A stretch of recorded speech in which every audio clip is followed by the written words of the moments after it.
Oke ya, kita akan mulai perkuliahan kita hari ini tentang keluarga sejahtera. Ya, jadi agendanya adalah tentang keluarga sejahtera. Nah, keluarga sejahtera itu yang seperti apa?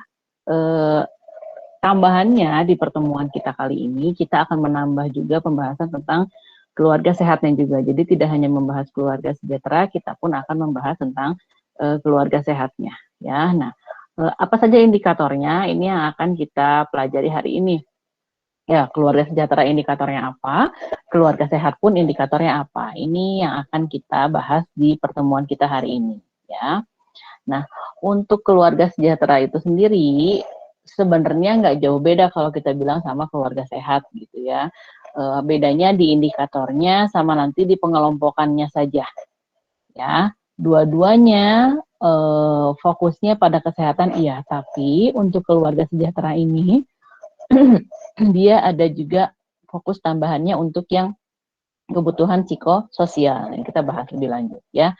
Yang pertama, keluarga sejahtera itu katanya keluarga yang dibentuk atas dasar perkawinan yang sah, sama kayak pengertian keluarga kemarin ya. Jadi dia dibentuk atas dasar perkawinan yang sah, mampu memenuhi kebutuhan hidup, spiritual dan material yang layak. Nah, ini makanya dia dikatakan sejahtera. Ya, dan dia fokusnya juga kadang fokusnya lebih ke arah psikososial dan juga kebutuhan-kebutuhan secara ekonomi gitu ya. Nah, terus bertakwa kepada Tuhan Yang Maha Esa sama memiliki hubungan yang serasi, selaras, sama seimbang di antara anggota keluarganya, di antara keluarga dengan masyarakat dan juga dengan lingkungannya. Ya, jadi ini pengertian dari si keluarga sejahtera itu sendiri. Nah, keluarga sejahtera itu dibagi lagi gitu ya. Kita bagi menjadi beberapa kelompok ya. Ada keluarga sejahtera 1, 2, 3 sama 3 plus. Nah, ini karakteristik keluarga yang sejahteranya gitu ya. Keluarganya berfungsi secara optimal. Tandanya apa? Tandanya dia bisa memperlihatkan kemampuan dalam mengatasi masalah kesehatannya. Kemudian dia terbuka gitu ya, dia spontan menyampaikan apa yang sedang dirasakan, apa yang sedang menjadi masalah keluarga dan lain-lain. Terus dia juga mampu menghargai anggota keluarganya. Ini indikator-indikatornya. Terus tambahannya lagi, indikatornya ini dia bisa memotivasi setiap anggota keluarganya. Ya, jadi si anggota keluarga ini bisa bertanggung jawab untuk mengambil tanggung jawab atas tindakan yang dilakukan. Nah, sama ini yang satu lagi yang terakhir, dia bisa mendemonstrasikan sikap afektifnya baik, sikap hangat, gitu ya, kedekatan satu sama lain, saling menyayangi dan lain-lain. Ini karakteristik dari keluarga yang sehat, ya. Dan untuk indikator-indikatornya yang sejahtera ini, karena dia kita kelompokkan menjadi 4, ya ada keluarga sejahtera 1, keluarga sejahtera 2, sejahtera 3, sama KS 3 plus. Nah, yang biasanya pakai pengelompokan ini adalah BKKBN, ya dari Badan apa tiba-tiba lupa ya itu untuk keluarga sejahtera ya, mereka mengelompokkan menjadi 4, ada sejahtera 1, 2, 3 sama 3 plus. Ada beda-bedanya, ini yang akan kita bahas ya. Jadi setiap keluarga sejahtera dia punya karakteristik tersendiri ya. Yang pertama, keluarga sejahtera sehat keluarga sejahtera 1 atau kita sebut dengan KS1, kita bisa bilang bahwa indikatornya adalah kebutuhan dasar keluarga ya, dan disesuaikan dengan kalau kita bicara Maslow maka kita bicaranya basic needs gitu ya. Jadi di KS1 ini fokusnya itu adalah tentang kebutuhan dasar keluarga yang sangat minimal. Ya, nah ini ciri-cirinya ada. Ciri-cirinya pada umumnya anggota keluarga makan 2 kali sehari atau lebih gitu ya. Terus anggota keluarga punya pakaian yang berbeda untuk di rumah gitu ya, untuk bekerja, sekolah, bepergian dan lain-lain. Jadi ini benar-benar yang dasar banget gitu ya. Terus keluarga memiliki rumah untuk ditempati gitu ya, punya atap, lantai sama dinding yang baik. Di sini nggak diceritakan apakah harus punya sendiri atau enggak, kontrak atau enggak diceritain. Tapi yang pasti harus punya rumah yang bisa melindungi keluarga dari hujan, dari panas dan lain-lain gitu ya. Nah, terus kalau ada anggota keluarga yang sakit, dia membawa ke sarana kesehatan. Ini juga kan hal dasar ya. Terus kalau pasangan usia subur pengen ber-KB, dia pergi ke pelayanan kontrasepsi. Ya, dan semua anak 7 sampai dengan 15 tahun kalau ada dalam keluarga maka dia harus bersekolah. Nah, ini yang disebut dengan KS1 atau keluarga sejahtera 1. Nah, terus Bu, gimana kalau ini nggak terpenuhi? Apakah dia disebut sebagai KS1? Enggak. Ya, dia disebut sebagai keluarga prasejahtera. Ya, makanya kan sering dengar ya ada keluarga prasejahtera. Biasanya patokannya memang basic human needs, basic needs-nya. Ya, jadi misalnya dia belum tentu dalam sehari bisa makan, belum tentu punya rumah, belum tentu punya pakaian. Ya, terus kalau ada yang sakit, belum tentu dia dibawa ke sarana kesehatan. Itu namanya keluarga prasejahtera. Contohnya yang gimana? Contoh paling simpel adalah gelandangan contohnya gitu ya, yang mereka kadang tidur di emperan toko gitu ya, kan jelas dia nggak punya rumah untuk ditempati. Ya, dia nggak punya rumah yang ada atap, ada lantai, ada dinding dengan baik gitu ya. Terus dia juga belum tentu makan 2 kali sehari minimal. Ya, dia makan sedapatnya aja gitu ya, kadang mengais dari tong sampah gitu ya dan lain-lain. Pakaian pun sama. Belum tentu dia mandi dalam sehari, belum tentu dia berganti pakaian untuk hari berikutnya gitu ya. Kita kalaupun saya yakin mungkin teman-teman juga ya gitu, makanya juga bisa bersekolah gitu ya. Pasti minimalnya di rumah punya baju minimal 5. Ya, misalnya untuk 1 minggu pasti punya, untuk tidur pasti ada gitu ya, walaupun mungkin baju tidurnya dipakai berkali-kali gitu ya, baju pergi dipakai berkali-kali, tapi minimal mah pasti ada. Ya, gitu. Nah, kalau misalnya dalam sebuah keluarga tidak memiliki itu, maka disebut sebagai keluarga prasejahtera. Tapi kalau keluarga tersebut sudah bisa memenuhi kebutuhan dasarnya, maka dia dikatakan sebagai KS1 gitu. Ya. Next selanjutnya kita bahas yang KS2. Nah, kalau yang KS2 sebentar.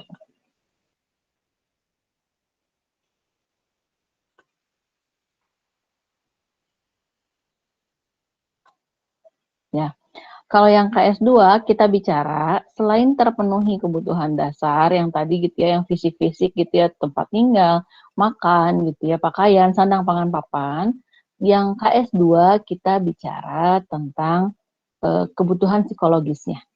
Jadi ini akan terpenuhi kalau kebutuhan basic needs-nya sudah terpenuhi. Sama kayak hierarki Maslow. Ya, kalau kebutuhan fisiologi sudah terpenuhi, maka dia lanjut ke next step ke kebutuhan psikologis. Nah, ciri-cirinya nih katanya, pada umumnya anggota keluarga melaksanakan ibadah sesuai dengan agama dan kepercayaan masing-masing. Jadi di KS2 ini kita bahas tentang kebutuhan psikologisnya. Ya, terus paling kurang sekali dalam seminggu seluruh anggota makan daging, ikan, atau telur. Ini kalau kita bicara basic needs-nya. Ya, Bu, kenapa patokannya dia makan daging, ayam, ikan, atau telur? Ya, karena kalau dia KS1, bisa jadi dia makan sih sehari 2 kali. Tapi makannya mungkin cuma nasi doang, atau cuma lauknya doang, cuman tahu tempe, cuman sayur-sayuran gitu. Ya, karena kan kalau kita bicara harga yang murah ya itu ya, tempe 5.000 dapat bisa jadi untuk satu anggota keluarga bisa jadi 10 sampai dengan 15 potong gitu ya. Tapi kalau untuk daging, ikan, telur kan harganya agak lumayan. Ya, telur untuk satu orang, sajian satu orang kan dia 1.500 contohnya. Ikan untuk sajian satu orang itu kan juga bisa mencapai angka 7.000. Terus daging sapi pun sama ya. Beli rendang, satu rendang potongannya itu kan 15.000 gitu ya, 13.000. Nah, apakah seminggu sekali keluarga tersebut bisa makan makanan tersebut atau tidak? Kalau nggak bisa berarti maka dia masih di KS1.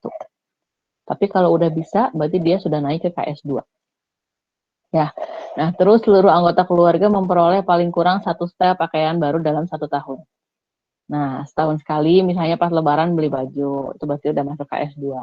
Atau sebenarnya nggak harus baju pergi, baju sekolah gitu ya, kalau dia mampu berganti setahun sekali, berarti dia sudah masuk KS2 ya. Tapi kalau belum mampu membeli 1 tahun sekali, berarti dia masih masuk dalam KS1 ya. Kenapa sih Bu? Emang harus banget beli baju? Enggak harus banget, tapi biasanya kan suka ada aja pertambahan gitu ya, misalnya entah beli kerudungnya, entah beli apanya, satu setel doang selama 1 tahun. Kalau dia tidak mampu sama sekali, berarti dia masuk di KS1 gitu ya. Terus luas rantai rumah paling kurang itu 8 meter untuk setiap penghuni rumah. Jadi kalau teman-teman anggotanya ada ayah, ibu, dan anak, maka 8 kali 3, 24 meter. Ya, itu yang normal gitu ya. Jadi dalam satu rumah itu minimal terdiri dari 24 meter. 24 meter itu segimana? Bayangkan teman-teman punya kos-kosan gitu ya. Kos-kosan teman-teman satu kamar. Nah, kalau keluarganya ada 3, maka 3 kali kamar itu. Ya, dan ini luas ya, bukan 2 kali 1-nya, bukan 3 kali 4-nya, bukan kayak gitu. Ini luas paling minimal untuk 1 orang. Ya, gitu. Kalau perumahan teman-teman mengenal ada rumah tipe 36 gitu ya, rumah tipe berapa lagi? 70 gitu ya. Nah, kalau untuk anggota keluarga 3 orang, berarti ruas tanahnya itu yang tipe 36 tadi. 36 udah kelebihan ya, kalau untuk batas minimalnya mah 24 gitu. Jadi ini sangat minimal ya. Bu, kalau lebih boleh nggak? Ya boleh banget kalau mau lebih gitu ya. Cuman ini adalah batas minimal yang disarankan gitu ya untuk memenuhi kebutuhan secara papan gitu. Nah, terus 3 bulan terakhir keluarganya ada dalam keadaan sehat. Jadi bisa melaksanakan tugas dan fungsi masing-masing. Anak sebagai anak, ibu sebagai ibu gitu ya, bapak sebagai bapak mencari nafkah dan lain-lain ya. Oke, nah terus di tipe KS2 ini ada 1 orang atau lebih dari anggota keluarga yang bekerja untuk memperoleh penghasilan. Nah, kalau semua anggota keluarganya tidak bekerja, berarti dia masuk ke KS1 atau prasejahtera gitu ya. Bedanya lagi apa ya tadi, kalau misalnya dia mau walaupun yang bekerja walaupun nggak pada bekerja gitu ya orang tuanya, tapi buat makan cukup, baju masih ada dan lain-lain, berarti masuk keluarga sejahtera 1. Tapi kalau misalnya udah mah nggak kerja dua-duanya, terus udah gitu nggak bisa mencukupi hal-hal tersebut gitu ya, akhirnya misalnya contohnya menggelandang di jalan, tidak ada tempat tinggal dan lain-lain, maka masuknya yang prasejahtera gitu ya. Nah, terus indikator selanjutnya, seluruh anggota keluarga yang berumur 10 sampai dengan 60 tahun bisa baca tulis. Nah, kalau misalnya ada yang nggak bisa, jadi dia masuk turun keluarga sejahteranya jadi keluarga sejahtera 1 gitu. Nah, terus selanjutnya pasangan usia subur dengan anak 2 atau lebih, dia menggunakan alat atau obat kontrasepsi ya. Kalau misalnya ada satu keluarga, anaknya tuh 3 sampai dengan 5 contohnya ya. Tapi dia pakai alat kontrasepsi, dia tetap masuk keluarga sejahtera 2. Ya, yang tidak termasuk kategori ini adalah kalau keluarga yang nggak pakai alat pengaman. Ya, jadi ya udahlah terserah aja, pokoknya nggak pakai alat kontrasepsi. Ya udahlah nggak punya uangnya buat beli KB-nya, jadi nggak pasang KB gitu ya. Kan ada ya beberapa keluarga yang miskin, tapi dia punya anak setiap tahun. Ya karena kan kalau kita bicara kebutuhan seksual mah nggak bisa ditunda. E, Sebenarnya bisa diatur ya, tapi kan mungkin akan tetap dilaksanakan kebutuhannya gitu ya. Nah, maka karena dia tidak menggunakan alat kontrasepsi, ibunya juga subur gitu ya, bapaknya juga spermanya baik, jadi dia setiap tahun punya anak. Nah, tapi ini bukan berarti kita bilang hmm, nggak boleh kayak gitu ya, dan setiap anak bawa rezekinya masing-masing, betul. Tapi ketika orang tuanya tidak mempertimbangkan hal tersebut, pendidikannya seperti apa, kesehatannya seperti apa, itu pun menjadi salah gitu. Ya, dalam konteks keluarga sejahtera ini, kalau memang dia punya anak 2 atau lebih, maka dia indikatornya adalah tetap menggunakan alat kontrasepsi. Yang dalam hal ini berarti dia mengatur gitu.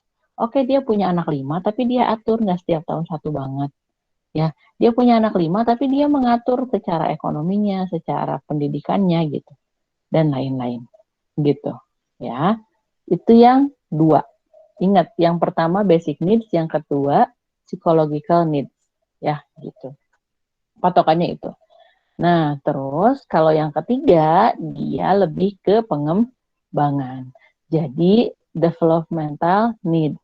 Jadi, kebutuhan untuk yang pengembangan. Kalau yang fisik udah terpenuhi, psikologisnya udah terpenuhi gitu ya, maka dia lanjut naik lagi, naik step gitu ya, kayak di Maslow, dia naik step untuk yang pengembangan.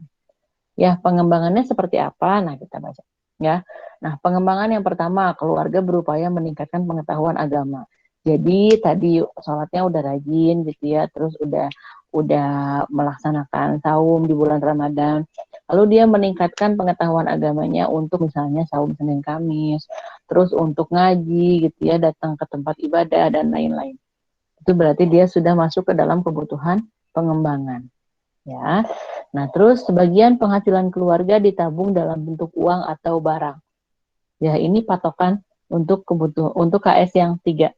Kayak contohnya orang tua kalian gitu ya, nyimpen tabungan nanti deh buat kakak sekolah gitu ya, atau buat kakak nikah gitu. Nah, atau saya nyimpen tabungan dalam bentuk tanah gitu ya. Nah, kalau sudah bisa seperti itu berarti dia sudah masuk ke KS 3.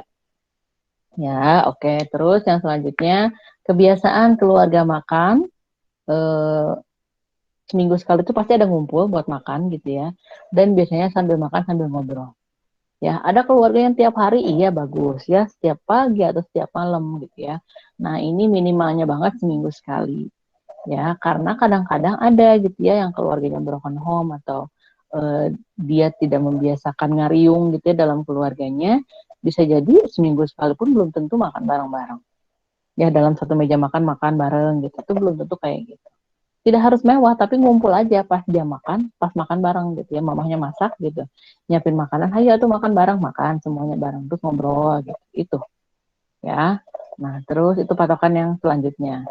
Terus indikator selanjutnya, keluarga ikut dalam kegiatan masyarakat. Jadi kalau misalnya ada jumsi ikutan, ada kata Pak RT-nya misalnya ada kegiatan vaksin ikutan. Terus kata Pak RT-nya ada kegiatan promosi kesehatan tentang penggunaan masker dan sarung tangan ikutan gitu. Ya, tapi memang sifatnya kalau yang KS3 ini dia sebagai peserta aja. Jadi ya udah ada acara ikut, ada aktivitas ini ikut gitu ya. Nah, terus keluarga juga dapat informasi dari berbagai macam sumber informasi. Ada yang dari surat kabar, majalah, radio, TV, internet gitu. Ya, jadi di rumahnya nggak sampai nggak ada sumber informasi lah gitu intinya itu. Nah, ini dibedakan lagi sama KS 3 plus. Oh oke, saya salah ya. Ini harusnya KS 3 plus. Belum diganti. Nah, kalau yang KS 3 plus ini dia udah next step lagi dibandingkan yang KS 3. Karena dia sudah mulai masuk ke aktualisasi diri atau self esteem. Jadi tadi kan KS 3 udah terpenuhi semua, udah pengembangan, udah mengikuti kegiatan masyarakat. Nah, kalau di KS 3 plus, tambahannya adalah ada anggota keluarga yang aktif sebagai pengurusnya. Jadi kalau KS3, dia anggota doang gitu ya, ikut-ikut-ikut. Nah, kalau KS3 plus, dia udah jadi kadernya gitu. Dia udah jadi Pak RT-nya, udah jadi, pokoknya dia udah jadi pengurus-pengurus yang ada di masyarakat lah gitu. Ya, jadi kalau kita mau mau pencast tentang cuci tangan sama pakai masker, ya udah berarti kita orang yang ngurus. Nah, kalau ibu-ibu kalian atau bapak-bapak kalian terlibat dalam kepengurusan yang seperti itu gitu ya dalam kegiatan masyarakat, berarti salah satunya udah masuk keluarga yang KS 3 plus gitu ya.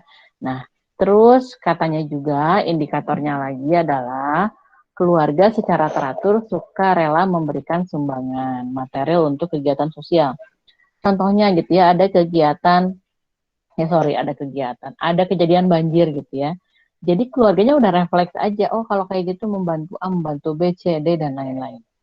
Bagi-bagi Indomie gitu ya sama lingkungan sekitar, atau misalnya eh, eh, sekarang gitu ya ada bencana yang Palestina, terus kita ikutan menyumbang gitu ya, kita ikutan tergerak hatinya dan lain-lain untuk kegiatan-kegiatan sosial. Nah, kalau keluarganya sudah seperti ini, berarti dia sudah masuk ke KS 3 plus.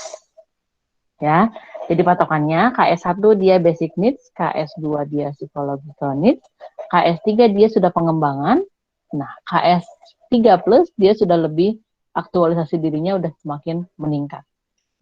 Ya, nah nanti di akhir saya memberikan tugas untuk teman-teman semua nanti menilai teman-teman ada di mana, indikator mana yang sudah terpenuhi untuk masing-masing keluarga. Ya nanti saja di akhir. Ya. Nah sekarang kita bicara yang selanjutnya. Tadi kan kita bicara keluarga sejahtera. Sekarang kita bicara yang keluarga sehat. Nah kalau keluarga sehat ini next step dari yang keluarga sejahtera ya gitu. Jadi keluarga ini dikatakan keluarga yang setiap individunya ada dalam kondisi yang sejahtera. Ya, jadi sejahtera dulu baru dia akan sehat gitulah ininya. Analoginya gitu ya. Nah, sehatnya itu dari mana? Dari sisi fisik, mental sama-sama sehat gitu ya. Sehingga dapat hidup normal secara sosial dan ekonomi di tengah masyarakat ya gitu. Jadi ini yang kita katakan sebagai keluarga sehat. Nah di Indonesia keluarga sehat ini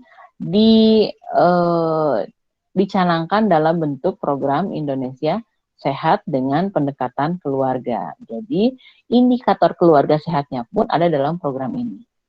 Ya dulu saat komunitas mungkin sempat belajar tentang PISPK gitu ya, ini bahasanya masuk di sini. Keluarga sehat ini masuk di sini.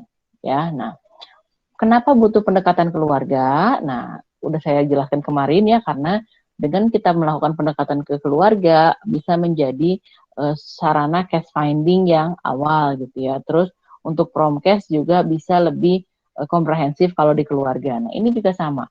Pendekatannya dilakukan melalui keluarga karena target yang kita capai saat melaksanakan posyandu siapa? Keluarga. Ibu dan anaknya kan ya, balita gitu ya. Saat posbindu juga sama, keluarga. Gitu ya, ada yang posbindu PTM ini berarti dewasa, lansia gitu ya. Lalu yang poskestren juga targetnya siapa? Keluarga juga. Ya, jadi makanya dia melakukan pendekatan melalui keluarga. Nah, indikator dia dikatakan sebagai keluarga yang sehat ada 12. Ya, ini yang ada dalam program PISPK. Ya, nanti juga teman-teman di akhir sama akan menilai menurut keluarga sehat mana nih teman-teman ada di keluarga sehatnya di grade mana gitu ya. Nah, ini kita akan bahas. Yang pertama, indikatornya. Keluarga tersebut mengikuti program KB. Mirip sama yang tadi keluarga sejahtera ya. Jadi setiap keluarga diwajibkan mengikuti program KB untuk yang sudah memiliki anak dua. Dia memang disarankan untuk memiliki anak dua gitu ya. Tapi kalaupun memiliki lebih itu oke, tapi dia tetap mengikuti program KB gitu. Ya, walaupun yang bukan disyaratkan ya, disarankan oleh pemerintah itu cukup 2 anak gitu ya. Yang belum memiliki keturunan juga sama mengikuti program KB, mengikutinya untuk pengaturan untuk kehamilannya. Belajar dari sekarang, dari belum memiliki anak gitu ya. Jadi keluarga mengikuti program KB adalah indikator yang pertama. Terus yang kedua ibu hamil memeriksakan kehamilannya sesuai standar. Ya, jadi ibu hamil ketika hamil sesuai standar itu kan dia harus periksa minimal 4 kali. Ya, jadi dia datang pas trimester pertama sekali, trimester kedua sekali, trimester ketiga 2 kali. Ya, 2 kali pemeriksaan di akhir ini juga biar lebih intensif untuk proses persalinannya gitu. Nah, kalau yang dia tidak memenuhi sesuai standar, selama hamil cuma sekali periksanya, nah berarti dia tidak masuk dalam keluarga yang sehat. Ya, gitu. Misalnya nggak ada dananya dan lain-lain, maka itu tadi, jadi dia bisa jadi masuk keluarga tidak sehat dan bisa jadi masuk indikator keluarga prasejahtera, gitu. Ya, terus indikator yang ketiga, dia mendapatkan imunisasi lengkap, ya, imunisasi lengkap mulai dari lahir, ya, gitu. Oke, next, terus selanjutnya dia kalau eh, apa namanya punya bayi, sorry, kok punya ASI ya, punya ASI ini dia diberikan ASI eksklusif 0 sampai dengan 6 bulan. Nah, Bu, gimana kalau dia tidak diberikan karena perihal-perihal lain? Ya, contohnya ibunya bekerja dan lain-lain. Nah, untuk ibu bekerja ini, teman-teman juga harus menyampaikan bahwa sebenarnya kalaupun bekerja masih bisa memberikan ASI secara eksklusif dengan diperah gitu ya, dengan disiapkan eh, apa namanya penyimpanannya dan lain-lain gitu. Jadi mutlak harus diberikan ASI selama 6 bulan. Lalu indikator yang kelima adalah pemantauan pertumbuhan balita. Nah, ini salah satunya dengan indikator dia datang ke posyandu setiap bulan. Nah, kan kadang ada ya keluarga yang nggak datang ke posyandu, tapi dia tahu kok dia terpantau ke pertumbuhannya. Dia datang ke dokter umum contohnya.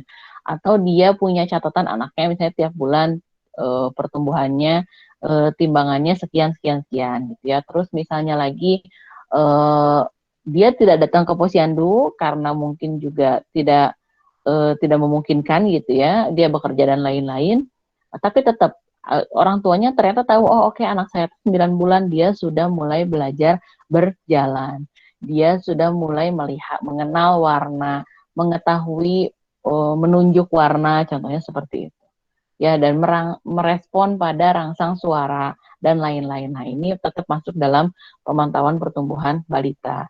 Yang sama sekali tidak memantau pertumbuhan balita itu misalnya yang cuek aja ibunya. Anaknya udah 2 tahun gak bisa ngomong, dibiarin aja gitu ya. Anaknya 2 tahun berat badannya cuma 6 kilo, ya udah biarin deh emang kayak gitu dan lain-lain. Itu termasuk yang tidak memantau pertumbuhan balita. Oke, indikator selanjutnya, kalau ada keluarga dengan TB paru, maka dia berobat sesuai standar. Ya, seringkali di masyarakat kita menemui keluarga yang punya TB paru tapi cuek aja.